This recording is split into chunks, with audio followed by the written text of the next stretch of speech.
Hello Agripreneurs, kali ini kita mau coba bahas terkait ketahanan pangan.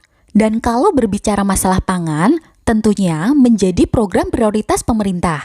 Jika berhasil, nggak cuma bisa swasembada pangan, tapi juga mampu meningkatkan ekspor pangan.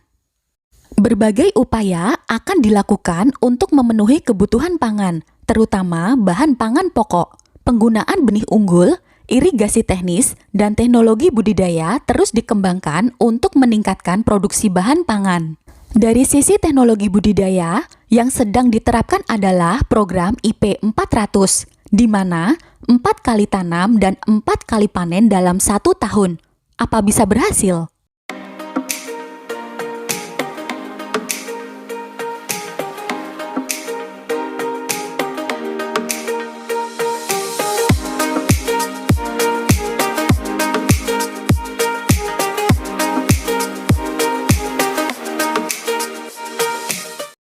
Kalau kita bicara pangan, pasti nggak terlepas dari peningkatan produksi tanaman.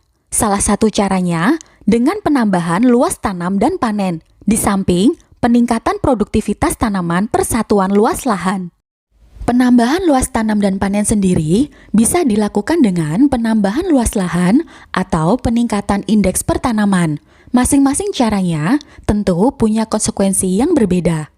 Jika langkah yang diambil adalah penambahan luas lahan, maka harus mencetak lahan sawah baru, dan itu artinya membutuhkan sumber daya yang sangat besar. Di samping itu, bisa juga timbul dampak lingkungan akibat dari perubahan ekosistem di lokasi yang dikonversi menjadi lahan sawah. Terlebih lagi, luas lahan sawah yang tersedia nyatanya terus menurun akibat konversi lahan.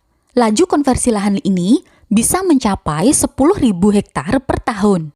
Langkah lain yang bisa diaplikasikan yaitu penerapan IP 400. Dengan kata lain, indeks pertanaman dari satu lahan ditingkatkan. Mengoptimalkan sebanyak mungkin penanaman dalam 1 tahun.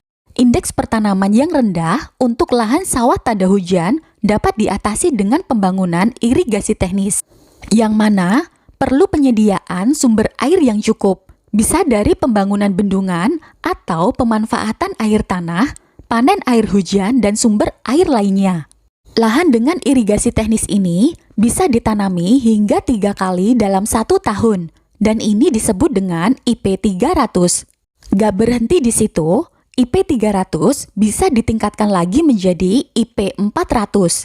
Caranya, optimalisasi lahan subur yang beririgasi teknis. Jadi, petani bisa menanam hingga 4 kali dalam setahun.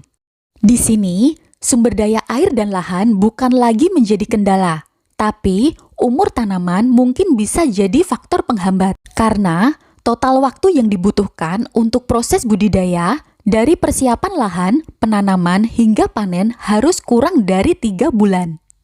Dan agar berhasil, perlu varietas unggul yang sangat genjah. Jadi, bisa dipanen dalam waktu yang sesingkat-singkatnya.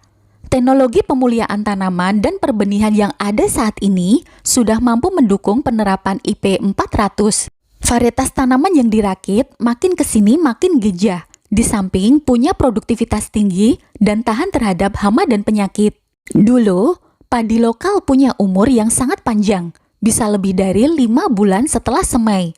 Seiring berjalannya waktu, terus berkembang varietas baru yang semakin genjah. Ada beberapa varietas sangat genjah yang mampu dipanen hingga sekitar 80 hari setelah tanam. Seperti varietas padi Impari 19, Pajajaran Agritan, Cakra Buana Agritan, M70D, dan varietas sangat genjah lainnya sudah tersedia di pasaran. Dari perspektif tadi, penerapan IP 400 ini bukan hal yang sangat sulit dilakukan. Hanya perlu dukungan teknologi yang sesuai agar lebih berkelanjutan. Baik teknologi pengelolaan lahan, hama dan penyakit, dan juga manajemen budidaya sangat diperlukan untuk mendukung peningkatan indeks pertanaman. Untuk teknis budidaya dan teknologi yang diterapkan dalam IP 400 ini bisa kita bahas di video berikutnya. Semoga bermanfaat, jangan lupa like dan share videonya. Ketemu lagi di video selanjutnya.